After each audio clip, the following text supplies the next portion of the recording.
With the recent release of the theatrical movie and its tie-in video game, discussion about the Ratchet & Clank series has kicked up for the first time in a good while, which is great for many reasons, one of them being that it gives me an excuse to talk about the series again, particularly an aspect that I'd never really given much thought until the film came out, Ratchet's characterization and how it's changed.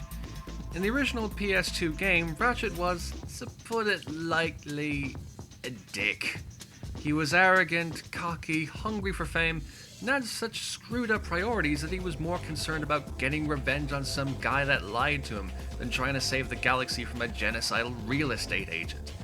His personality, coupled with the vocal performances given by Mikey Kelly, were strongly criticized at the time. This resulted in Insomniac rewriting Ratchet to be nicer, warmer, and more sympathetic, along with giving him a new voice in the form of James Arnold Taylor.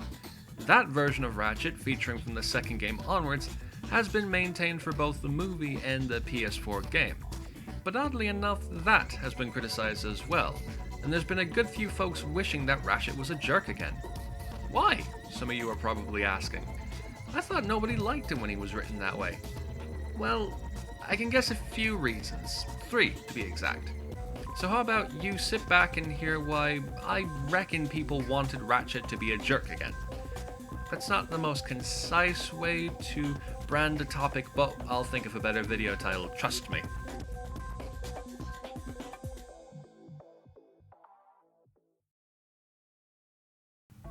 Number 1.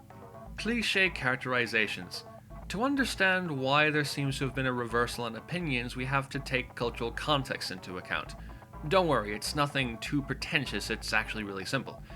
The original Ratchet & Clank, containing our jerk of a Lombax, came out in 2002, while the remake, with its nice guy Ratchet, came out in 2016.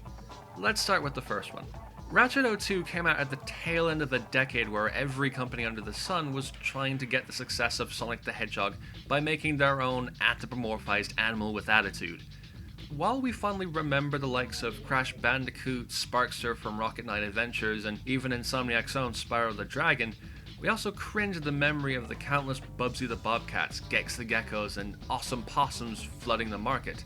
It wasn't that having a proud jerk of a protagonist was a bad thing in and of itself. I mean, just look at how many people fondly recall the Prince of Persia and the Sands of Time trilogy.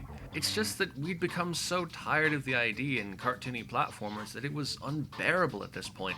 To us, Ratchet was just another smug ponce who acted like he was the totally batical cheese, the mediocre sandwich a platforming needed.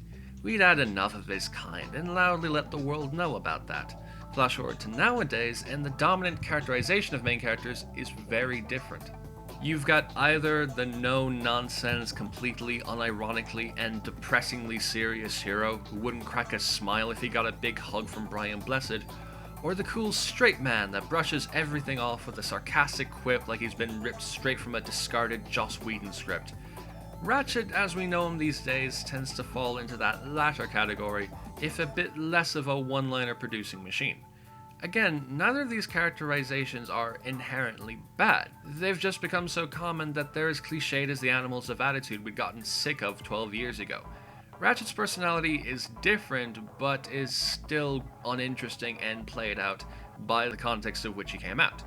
Not something you want folks to hear when they're coming out of the movie theater, I'd imagine. Which brings us on to the second reason.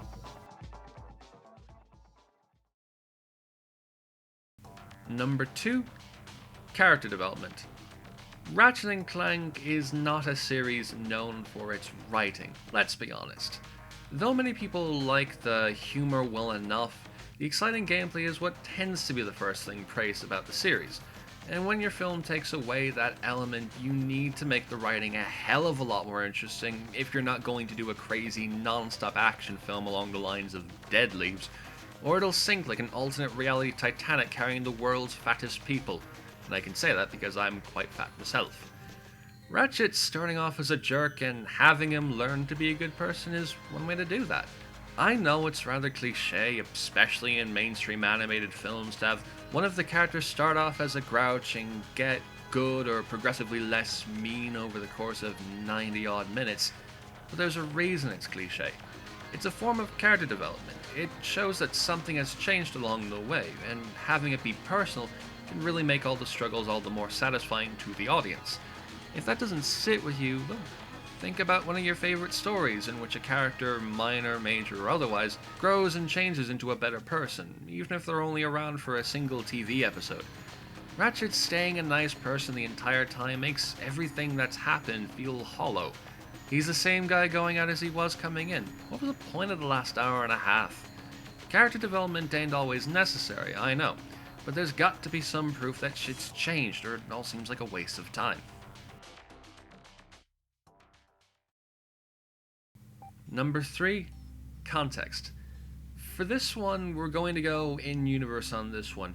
No cultural context, no storytelling ideas. We're going to ignore the movie completely, and the remake, because I feel that this is the most important reason. In the original game, we knew nothing about Ratchet. He was just some arrogant teenager in a garage who wanted to go into space, that's all.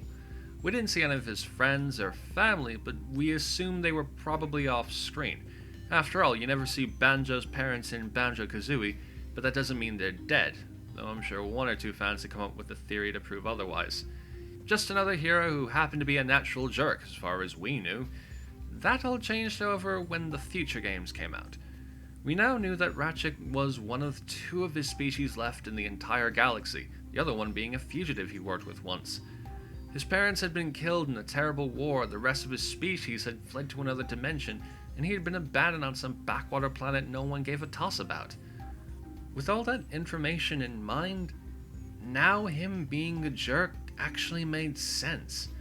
He didn't have a family to look after him or comfort him, and seeing how much he wanted to get out of there, he probably didn't have any friends or anyone worth sticking around for. His arrogance was probably a defense mechanism he created to get him through this, which he eventually dropped when he found a friend in Clank.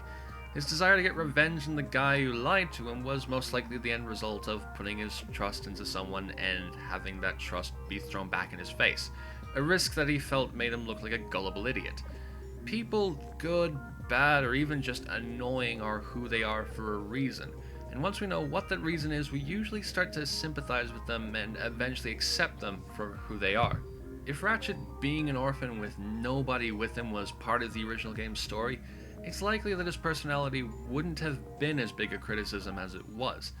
But it wasn't, so all we saw was a cocky teen that needed to keep his mouth shut. Hindsight's fun sometimes. With that, I hope you understand why people might have wanted Ratchet to become a jerk again for the film and remake.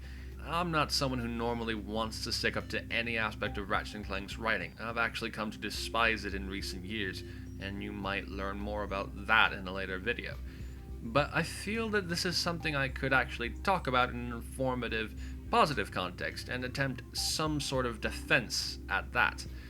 But time will only tell if I manage to do that. Thanks for watching the video this far. I wanted to try something new for this channel, and I'd appreciate any and all constructive feedback on it. If you liked what you've seen, consider subscribing to this channel to see more videos in this style in the near future. To any of the 1,000 odd subscribers watching this, super special thanks for that, by the way. Seriously, that's incredible. I apologize for my lengthy absence. It's just been a super busy year at college filled with bouts of self-doubt on my end.